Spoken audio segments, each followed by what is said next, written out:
What's up, everybody? Welcome back to another episode of M.D.G. Outdoors. It is Thursday, March the 13th, 11:10 a.m. Today we're going to be going after rainbow trout. And we went 4 days ago on Sunday. It was a Sunday morning. A little bit cooler weather than what we're having today. The high today is supposed to be 70 degrees.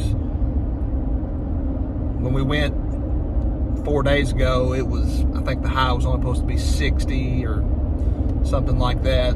So I'm sure the water temperature has come up a little bit between now and then. And, with it being in the middle of the day like today, typically I wouldn't try it, but with a little bit of spare time on my hands, a couple hours to kill, and it's kind of an overcast, cloudy day, so that's pretty much the only thing that's got me in the mood to try it, with it being in the middle of the day like this.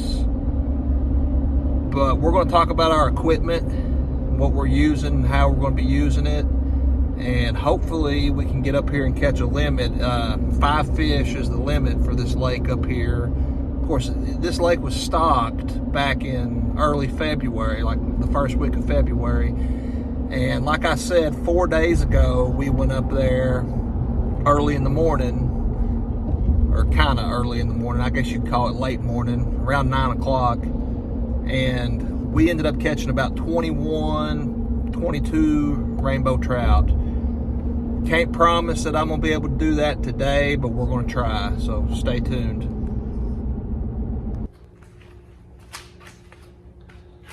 So my equipment for today is a 10-foot Mr. Crappie Slab Daddy 10-foot rod. And it's obviously a 2-piece rod. It's light action.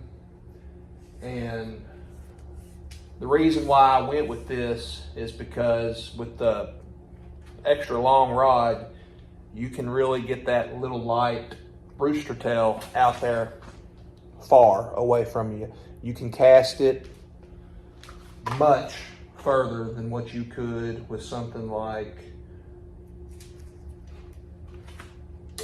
this, or even this. This one is a ultralight 4.6 foot pole, and believe it or not, this is what I started out with catching those. And in order to really get the bait out far enough, I would always put like a little split shot on there, like a little 1/16 of an ounce split shot. That way I could get it out there, and that's perfectly fine if that's what you want to do. But the key to it is the longer the cast you can make, and you get it, let it sink down to where closer to the bottom or the lower portion of the water column. The further the cast you make, the longer it's going to be in the strike zone for a longer period of time. And that, in my opinion, is probably the biggest deal with that whole technique. And if you don't have a 10-foot rod, don't worry about it. You can buy rooster tails in different weights, but the heavier you go, typically the profile of the bait will get longer. And I wouldn't go any heavier than a 1/8.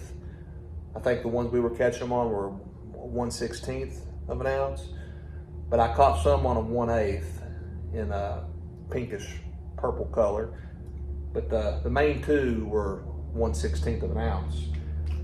And I will say this, these crappie rods, these particularly the 10-foot, when you get into like a 10-foot, 12-foot crappie rod, of course both of these are 10-footers, they're not all made the same. The one we were using today is a graphite rod. This other one I got here is a fiberglass rod.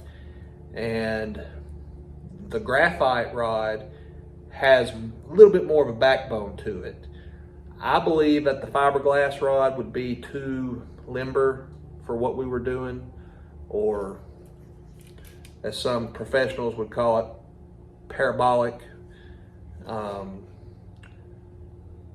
And that's basically just the flimsiness of the rod.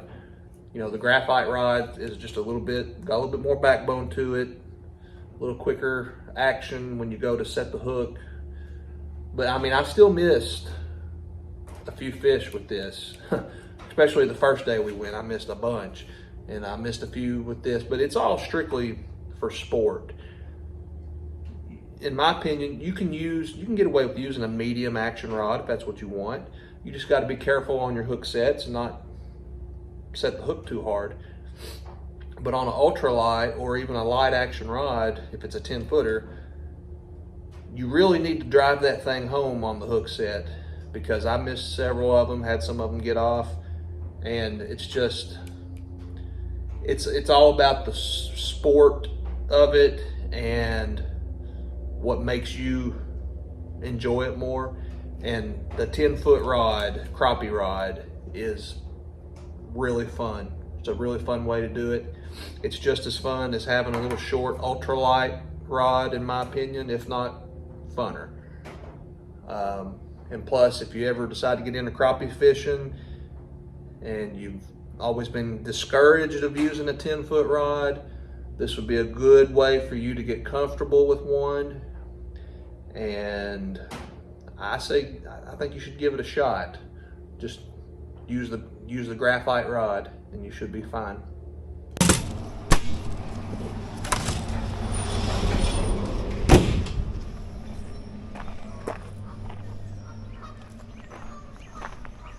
About to make this place come alive.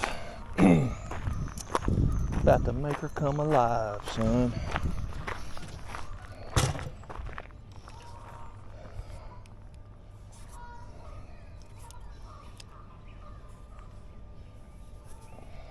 Alright, here we go. First cast. What we're doing here is we're just counting her down to 15. 1, 1,000, 2, 1,000, 3, 1,000, 4, 1,000, all the way down to 15. And then once we get it, we just kind of slowly wind her in, real slow. You'll feel him thump it. You'll feel him tick it. And them real aggressive ones, they'll hit it hard. That's what makes it fun.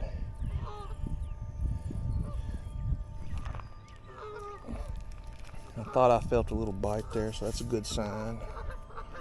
Let's try that again. But folks, with this 10-foot crappie rod,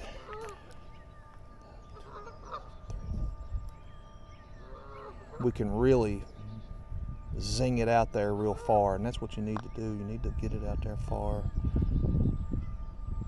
so you can keep your bait down in the strike zone longer.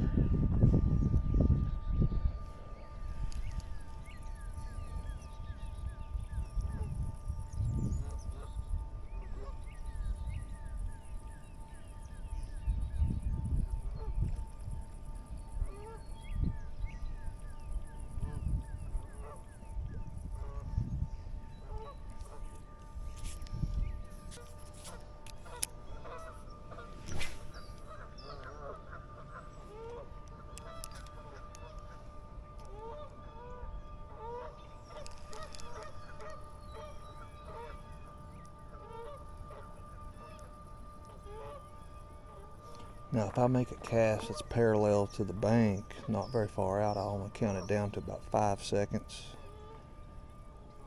But typically, I think we just missed one. Daggone it. Let's try that again.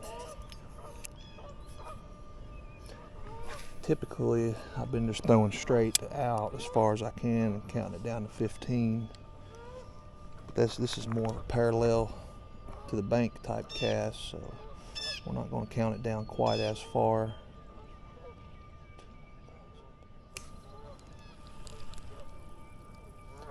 We can find that sweet spot. There it is. There he is. There it is. There it is. There it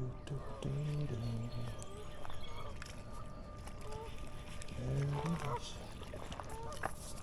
There's one trout for us. I believe he'll keep. Yep. I believe he'll keep.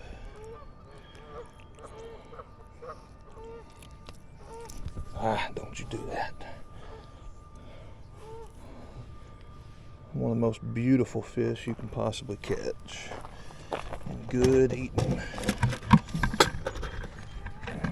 If I don't drop him while I'm trying to get this bucket full of water.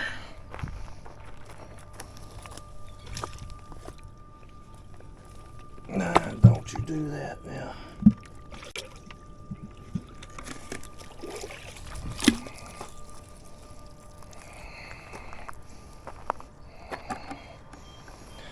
Well, he's not a fan of being in there. Don't look like, but no longer than we're going to be here. I think we'll be fine. See if we can do that again.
Number 2, folks.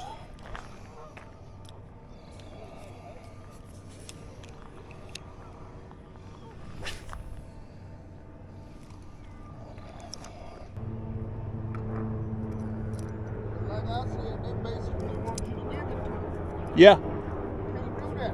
No.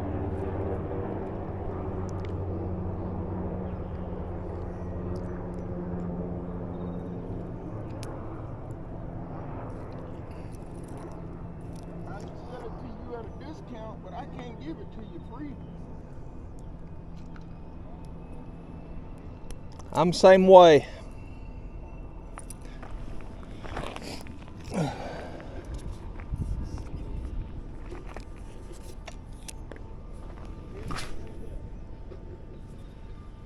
got to get a little bit for my time and effort.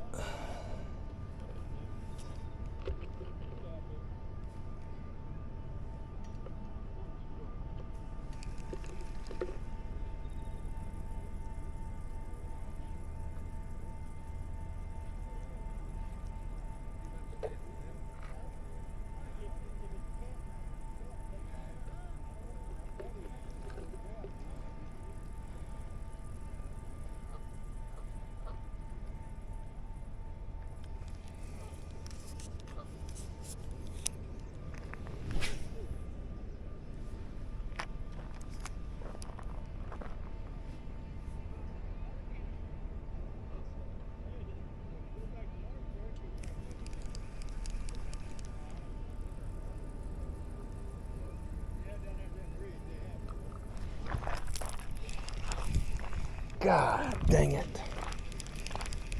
Shoot. That's 3 I've missed.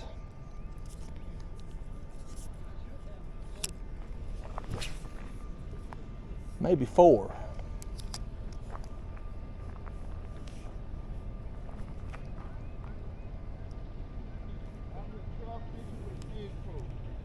Yeah, I can whip it out there. I can get it. I can get way out there with this. It'll sling it.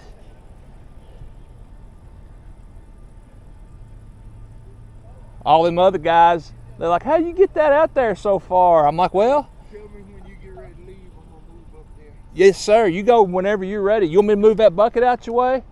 Is that where you're wanting to go? Where that bucket is? Yeah. Yeah, yeah."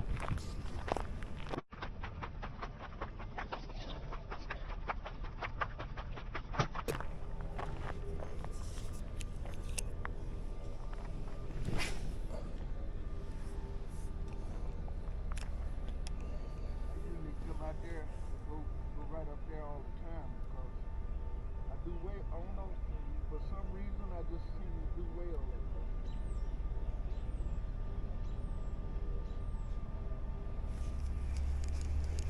You know, some of these other different places here in the lake, I do so, but over there I seem to do well.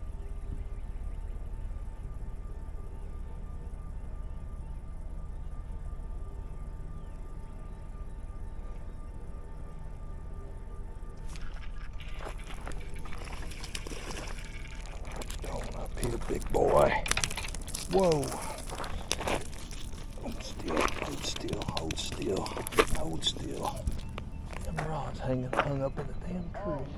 Yeah, I done got it in a mess, didn't I? That's a good trout right there. So that was a pretty good trout right there. Man, he slung that. See what we can't make happen. I was wanting to try to get a limit. I got 3, need 2 more. I'm gonna grill them bad boys tonight.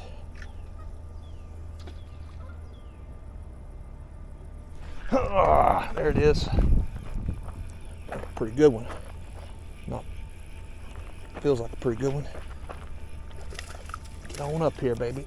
Get on up here. Yep. One more. Just need one more. Come on now. You don't want to. No, that's almost the one we had was a little wider. They were almost as wide as your hand. Wow. Yeah, I know them rainbows, if they're in a place where they can survive year round, Yeah. they get big.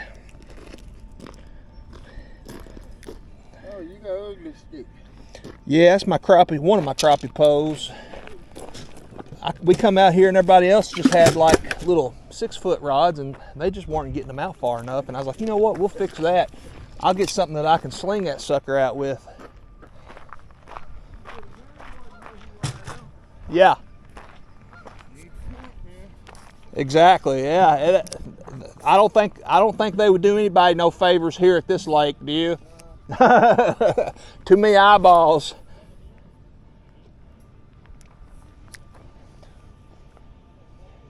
The guy tried to pull that when he caught him. Uh-huh. I'm like, man, we friends. He said, we are friends, and I'm still gonna write you a ticket. You broke the law. Right's right and wrong's wrong. Yep. He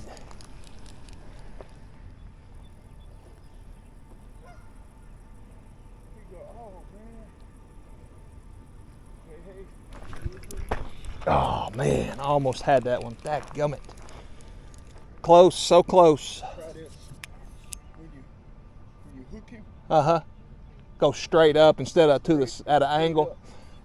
I got a bad habit. Little slack, they gone. I got a bad habit of trying to go at an angle sideways. Go straight up. Get him. Yeah, I can see You that. gotta keep that tension on him, or he'll get off. Yeah. He'll get off in a heartbeat.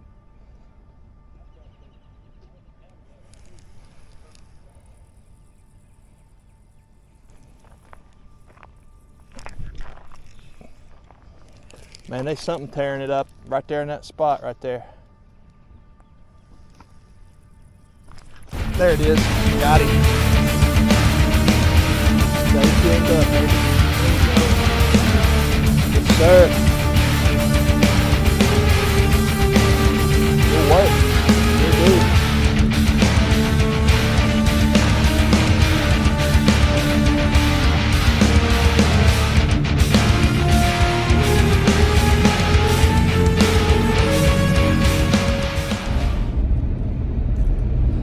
folks, we got it done. We got a limit of trout, and I will say this: we had to work for them. We wasn't catching them like we caught them 4 days ago, when it was a little bit cooler out, a little bit cooler water temperatures, and not quite as cloudy and overcast. But we had a little bit of cloud cover, and I don't know if it made a difference or not, but we got it done. That's all that matters. Hope y'all enjoyed that, and if you haven't already done so, please like and subscribe to the channel. Until the next one.